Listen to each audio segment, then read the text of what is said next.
Ladies and gentlemen, thank you so much for joining us this afternoon. My name is Dick Patton. I'm the president of the American Family Business Foundation. American Family Business Foundation represents the owners of America's family businesses and family farmers from sea to shining sea. We are the core of the fabric of the American economy, but also in all the communities across America, American society as well. It is our objective that Americans' family businesses not only survive in these economic times, whether they're threatened by economic forces or government or regulation or any of the other forces that will bring American family businesses down, but it's also our objective that they thrive. Our subject today is the estate tax, or commonly called the death tax. And in the world of America's family businesses, the death tax is the great hurdle for survival from one generation to the next. When the government seeks to confiscate up to and sometimes even more than 50% of all of their capital because mom and dad died or because grandpa died, and bringing family businesses all over the nation to their knees each and every generation. And if I can just remind you of this one thing, in a jobs-hungry America, 57% of all the jobs in America come from America's family businesses. If you don't think the death tax doesn't have an adverse effect on jobs, you will know that with great clarity when you leave today. Steve Enton is our first presenter. Steve has authored a paper specifically for this event. Many of you know him. Many of us have watched him and his work for a long time. Steve is the president of the Institute for the Research on the Economics of Taxation, known by many of us as IRET.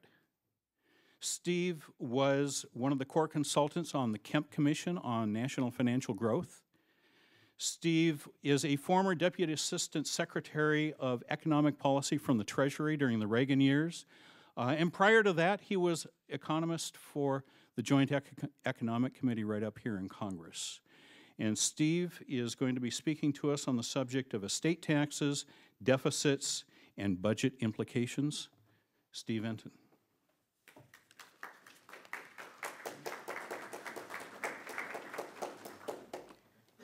Thank you, Dick. It's fun to be back here on the Hill.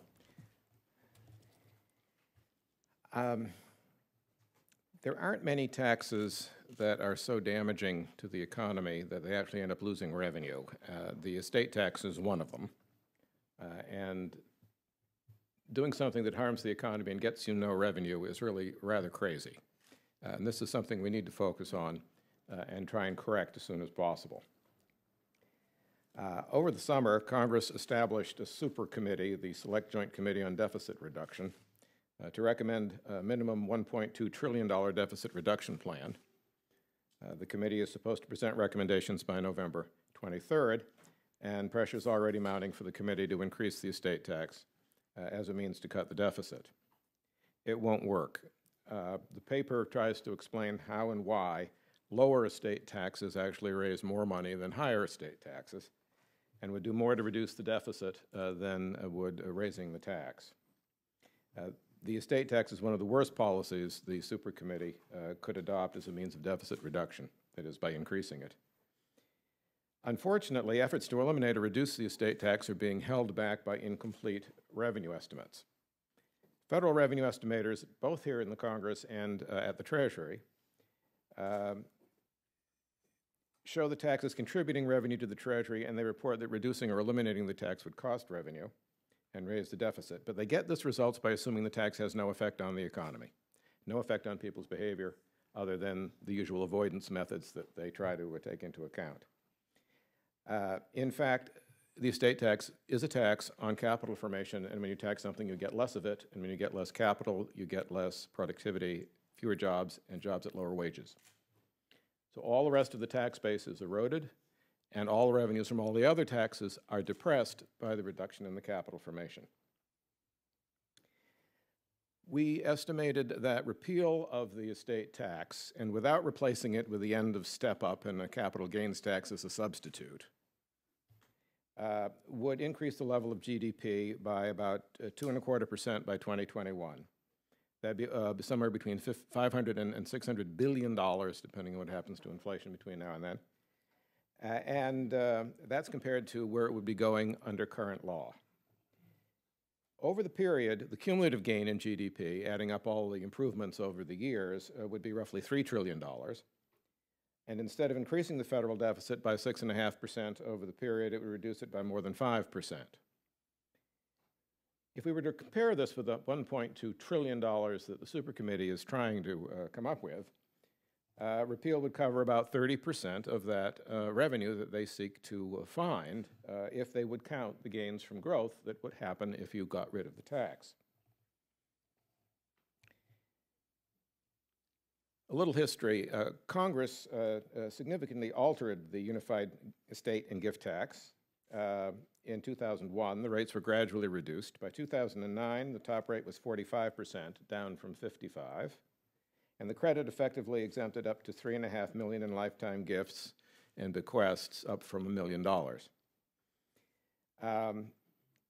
The estate tax portion of the tax expired for 1 year in 2010, but then it came back at the end of that sunset period, and Congress temporarily extended the tax at a 35% rate with a $5 million exemption instead of letting it go back up to where it would have been, which would have been a 55% rate, and the $1 million exemption under old law.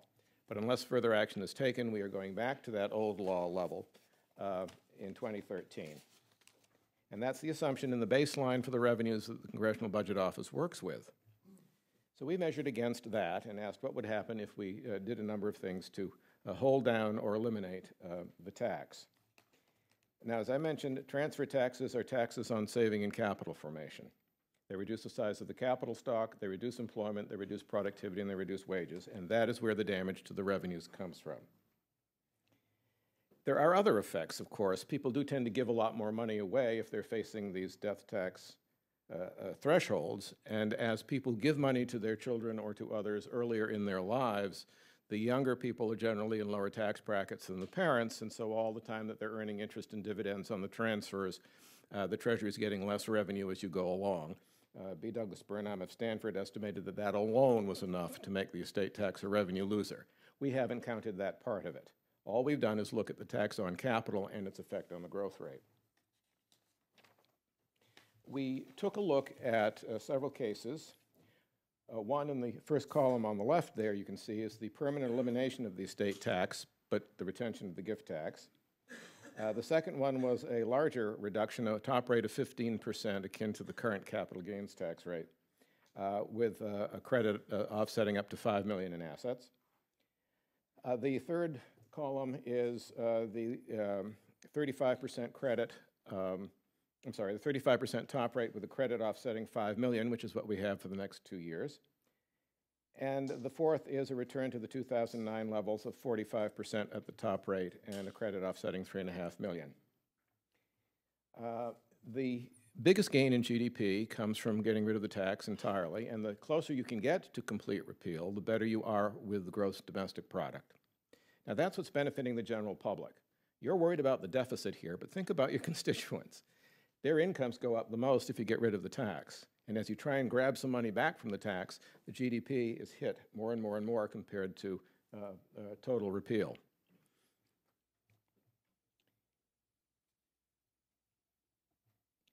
What we did in this paper that we did not do in earlier papers was try to stretch out the projected growth in the capital stock and the employment and the revenues over time during the 10-year window. We had just leaped to the 10-year result, the ultimate result in comparative statics in earlier studies. But here we've tried to show what would happen as the capital stock grew over time. And we have the government more or less breaking even by 2013 or 2014.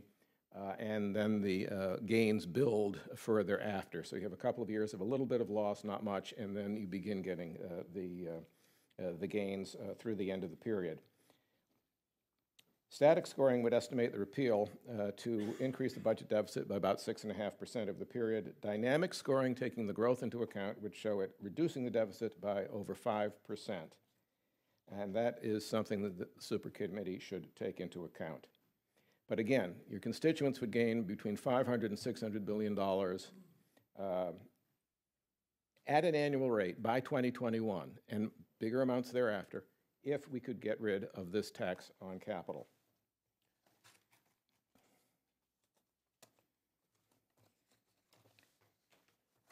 The various plans have different impacts on the GDP, and I want to emphasize again that's the most important thing we have to look out for, which is the welfare of the public. Getting rid of it gives you about $3 trillion over the period in additional income for the population. The 15% rate would give you about $2.5 trillion in extra income for the people. The 35% rate, about $2 trillion, and the 45% rate, about 1.7 trillion, compared to going back to that top rate of 55% and the $1 million exemption.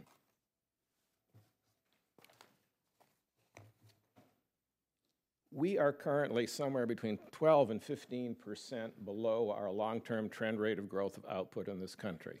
And that is hitting us to the tune of some $500 to $700 billion a year in revenue. The Supercommittee is not going to be able to close the deficit if what it does prevents us from getting back to our long-term trend rate of output and potential. They have got to consider what they are doing to the capital formation and wages and productivity. And if they don't, they are setting themselves up an impossible task. It's time we got rid of the static scoring assumption and got back to dynamic scoring, or moved to it, we haven't ever been there, and begin to understand that taxing capital hurts labor. You cannot love the employee and hate the employer. We all start out, generally speaking, with fairly little capital. We work, we save, they tax us on the initial earnings, they tax us on the saving, they tax us on the inside buildup. If we buy shares, they tax the corporation too, then they tax us at the end of life. The whole setup is designed to keep us from growing and reaching our potential.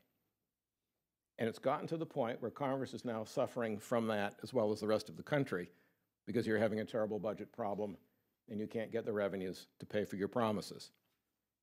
Don't try to pay for your promises by killing the goose that lays the golden egg. It won't work. Thank you.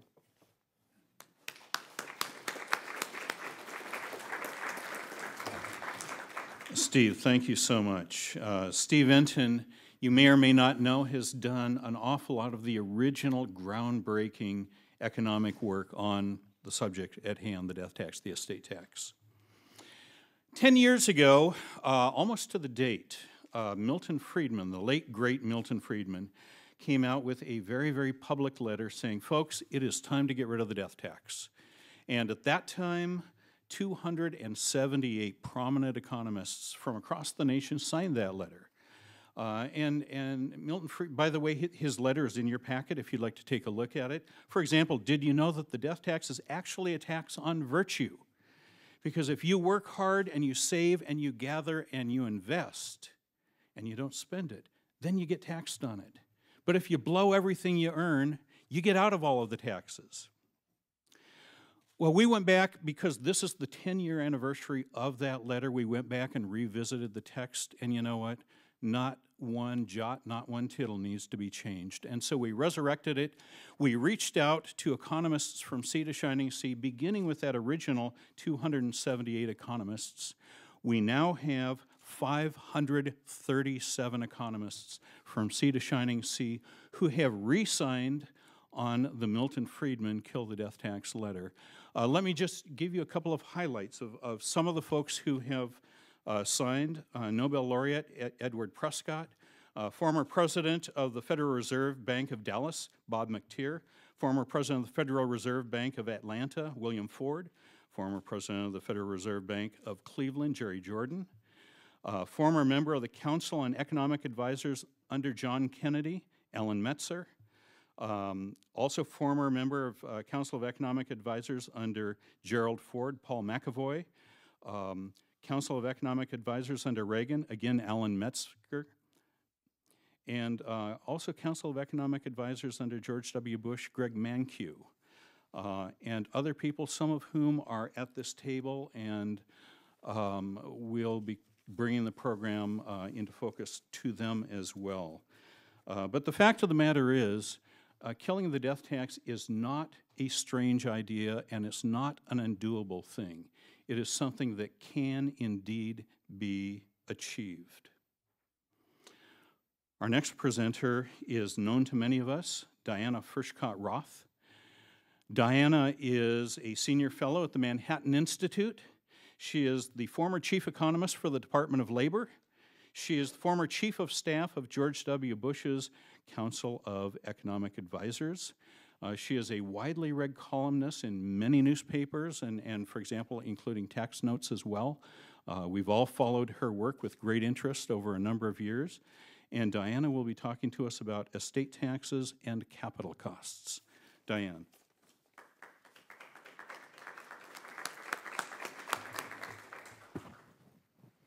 Well, thank you very much for coming.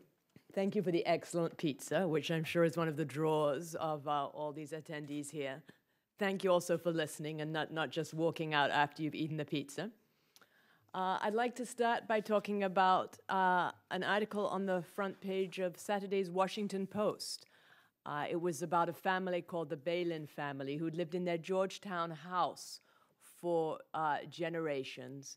And a few years ago, when Harry Balin inherited it, he had to sell it. Why? Because of the death tax. He tried to keep it going by renting it out for weddings, by renting it out for other events, by holding concerts in it, but it didn't work, and it was sold just a few months ago. So this is the result of a family saving, being frugal, as Milton Friedman said, the virtue of accumulating these assets. He then had to sell the house. Well, as Steve said, the biggest disadvantage of the estate tax is the effects it has on planning. And many people say, well, the death tax doesn't affect very many people. The ceiling is very high. Not that many people are going to be subject to it, so why not just keep it? And these are excellent questions. But the answer is that you don't know if you're going to be successful.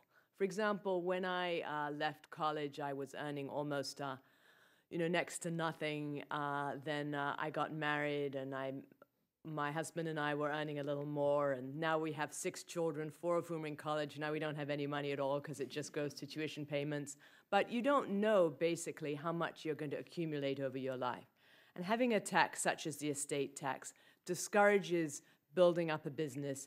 It discourages keeping assets and having them to renew your business and reinvesting them in your business, because you don't know what the estate tax is going to be when you die. You don't know whether your business is going to be successful or not. These are unknowables.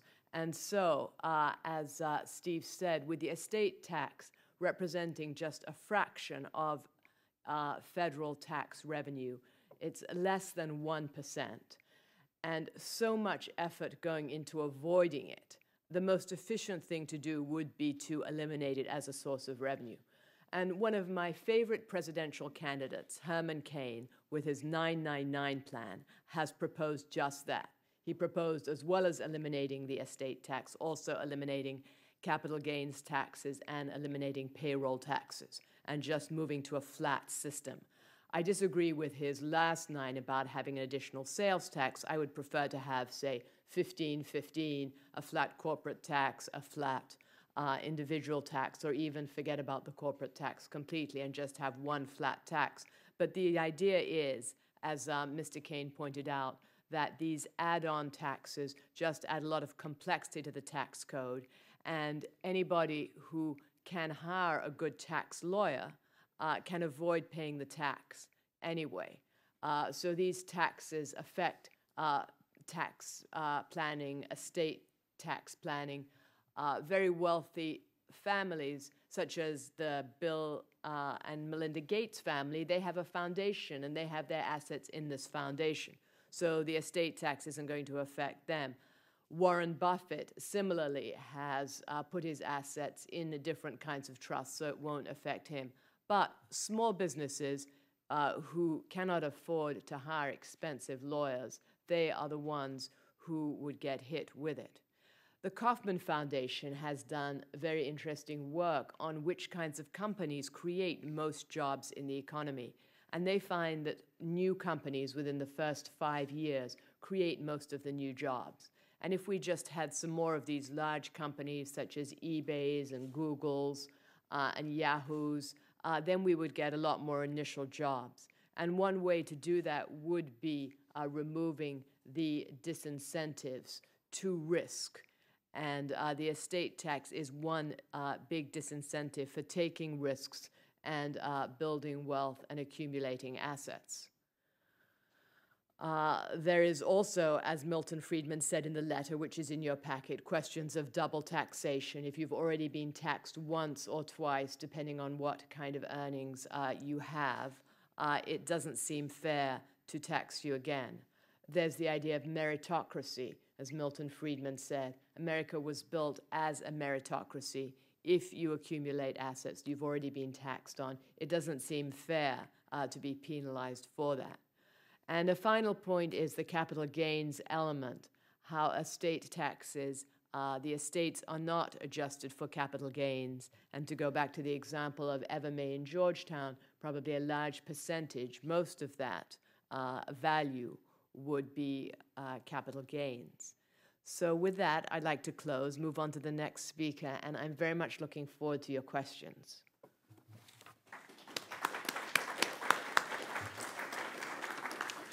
Diana, thank you so much. Our next speaker is an interesting speaker. His name is Stephen Landsberg. He is a professor of economics at the University of Rochester, and he's a popular and well-read author. He has written some interesting books, some of which you may have been exposed to.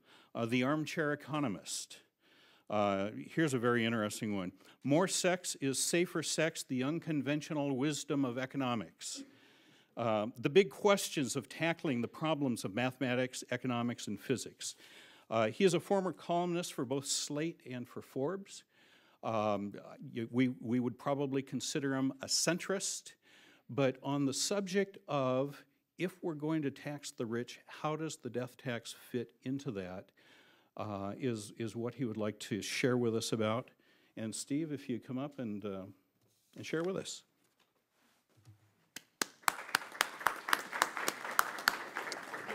That is. I'm just still reeling from being called a centrist. It's never happened before. I agree with so much of what the other speakers said, and I think you should listen to that and take it to heart. But I'm going to go off in just a slightly different direction and say a few words about how the estate tax affects the very rich and why those of us who are not very rich should care.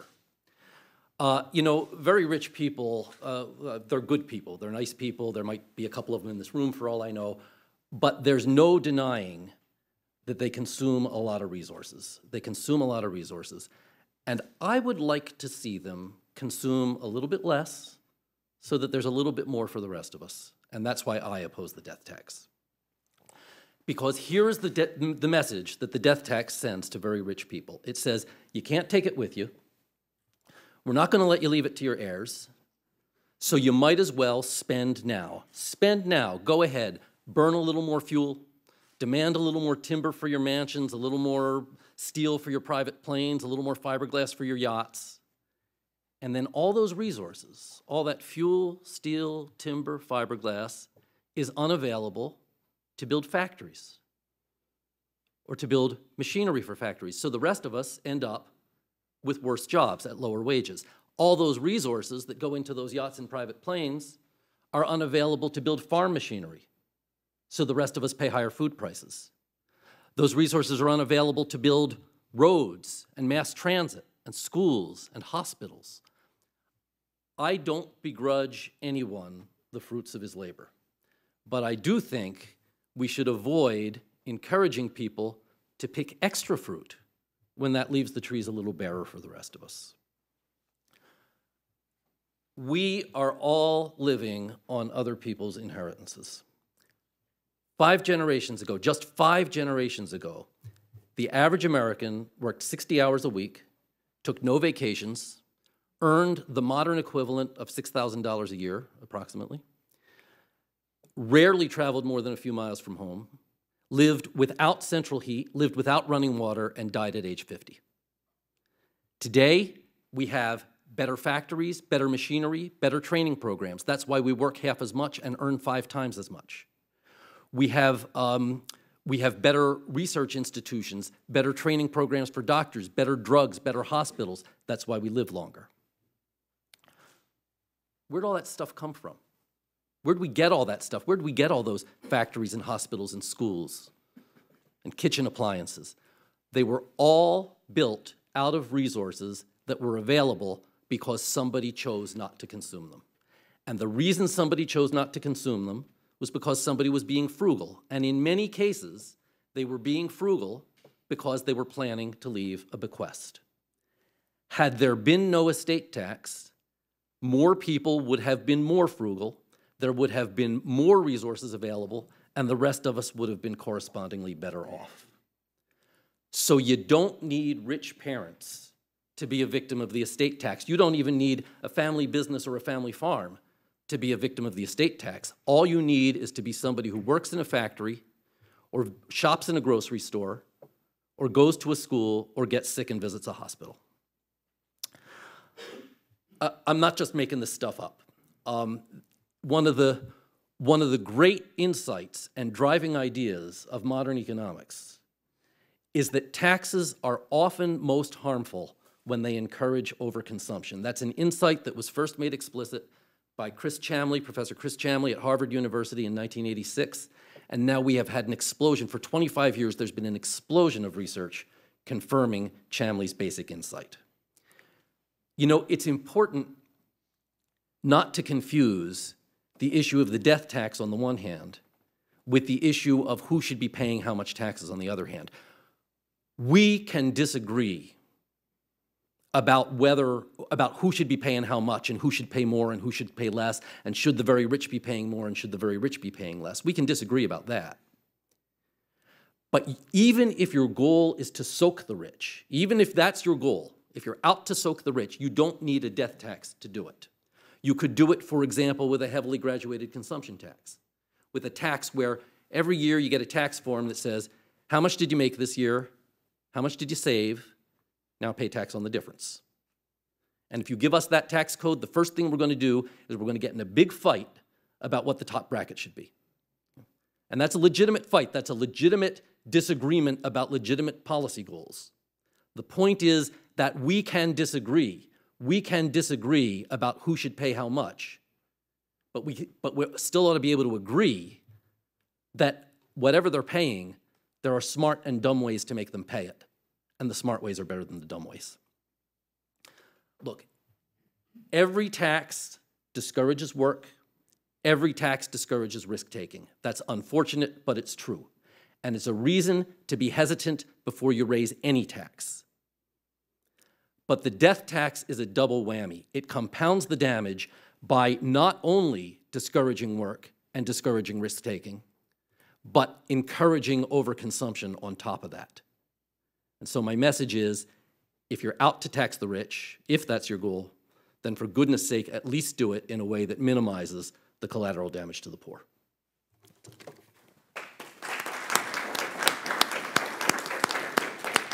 Steve, thank you for your insights. And we're now at a point where we're open for questions. Do any of you have questions to any of our panelists or on the subject in general? Yes. Have any of you calculated the difference that would make for charitable contributions over the long run? You had mentioned, there would be less consumption, but how would that impact? Because a lot of rich families set up charitable funds, foundations, etc.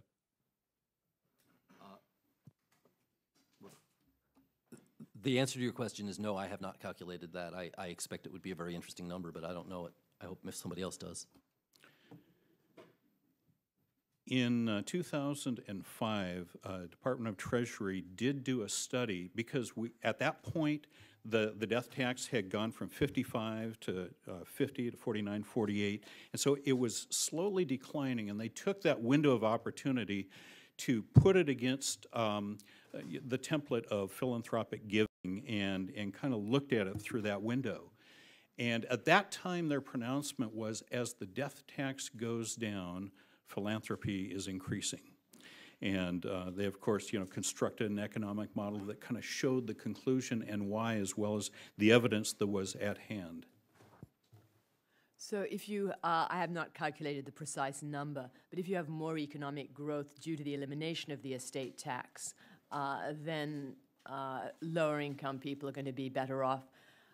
With more money in the economy, there's more to give to charity anyway. So this is also another consideration, and it comes in with Steve's discussion of dynamic versus static. These revenue estimates are very difficult to do. It's hard to pin an exact number. But more growth in the economy, more income from everybody means also more income for charity. I know one of the observations that Treasury had, for example, is that without the death tax as something out there that would drive money into philanthropy, there would be more lifetime philanthropic giving rather than waiting until somebody dies. Next question. Oh, I'm sorry, Steve. Just kind of crudely from an earlier study that you supported, the difference in the capital stock between the old law and getting rid of the estate tax would be close to $2 trillion. There's that much in the way of additional assets that people would have to hand from one generation to another in the form of charitable contributions or gifts to family. A lot of the trusts, by the way, are family trusts to make sure that the family gets the money. These aren't necessarily charitable trusts. So anyway, having an extra $2 trillion to give away is going to offset, I think, any bias that the tax change would give in the marginal incentive.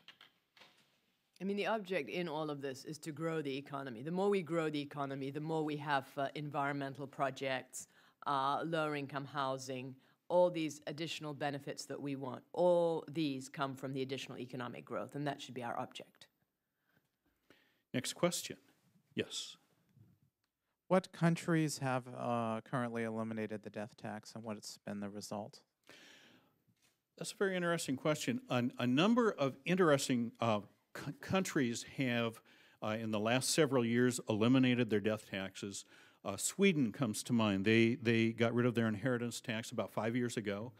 Russia has gotten rid of theirs. China has gotten rid of theirs. Indonesia not only got rid of theirs, but they did a global advertising program welcoming people's capital because we don't have a death tax here.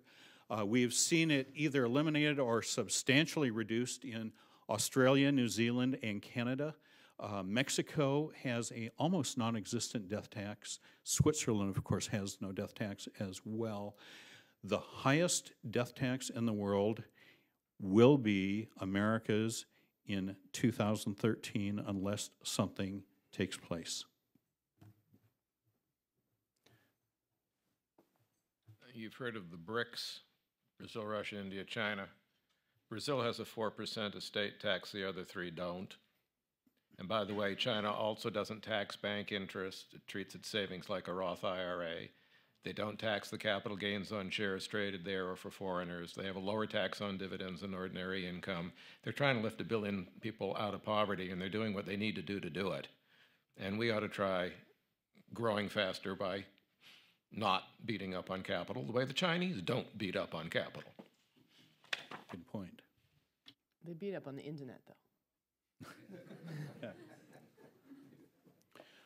Next question. Please pardon me if this is really basic. So the death tax is currently 35% on income or assets of? An exemption of $5 million, which with a marital deduction and planning can be doubled to a $10 million exemption. And it will stay that way until January 1st, 2013, at which point the exemption will be $1 million and the tax will be 55%. It'll be the double nickel. Okay. Unless the super committee changes it earlier. True. Next question. I and the economists will remain here. Thank you so much for attending this. I hope you found this enlightening. Just one parting shot from the American Family Business Foundation. No taxation without respiration. Thank you very much.